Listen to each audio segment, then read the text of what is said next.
आज हम आपको सुनाने जा रहे हैं एक ऐसी कहानी जिसे अगर आपने पूरा सुन लिया तो शायद आप खुद को पहले जैसा नहीं पाएंगे।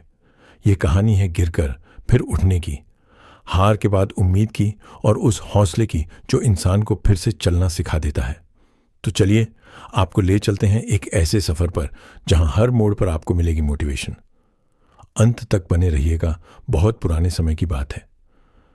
हिंदुस्तान की धरती पर मुगल वंश का एक युवा बादशाह राज करता था, राजा हुमायूं। राजा दिल से नेक थे, लेकिन किस्मत हमेशा उनके साथ नहीं रहती थी। हुमायूं को अपने पिता बाबर से एक विशाल साम्राज्य मिला था, लेकिन सत्ता संभालते ही समस्याएं भी विरासत में मिल गईं। भाइयों की साजिशें, कमजोर रणनीति और गलत फैसलों ने हुमायूं को कमजोर कर दिया। और फिर वह दिन आया जब शेर शाह सूरी के हाथों हुमायूं को करारी हार मिली। राजा को अपना सिंहासन छोड़ना पड़ा। एक समय का बादशाह अब भटकता हुआ निर्वासित बन गया। कभी सोचिए जिसके सिर पर ताज हो और वही इंसान रेत में भटक रहा हो, भूखा, थका और निराश। लेकिन यहीं से कहानी खत्म नहीं होती। यहीं से हुमायूं की असली परीक्षा शुरू होती है। एक बार रेगिस्तान में हुमायूं और उनकी पत्नी हमीदा बानो बेगम के पास पानी की एक बूंद तक नहीं थी। उनकी नवजात संतान रो रही थी। हुमायूं चाहते तो हार मान सकते थे, लेकिन उन्होंने कहा, राजा वही होता है जो हालात से हार ना माने।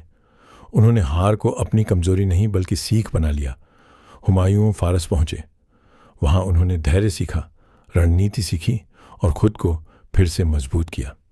सालों की मेहनत, आत्मविश्वास और विश्वास के बाद वह दिन आया जब हुमायूं ने फिर से भारत की ओर कदम बढ़ाए। और इतिहास गवाह है, जिस सिंहासन से उन्हें गिराया गया था उसी पर वे पहले से ज्यादा ताकत के साथ लौटे।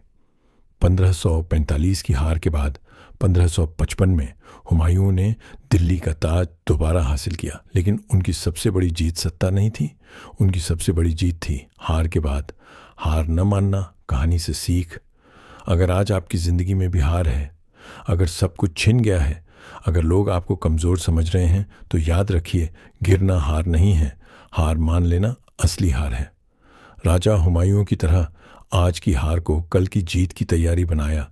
जो इंसान मुश्किल वक्त में भी खुद पर भरोसा रखता है, इतिहास उसी का नाम लिखता है। अंत तक बने रहने के लिए धन्यवाद।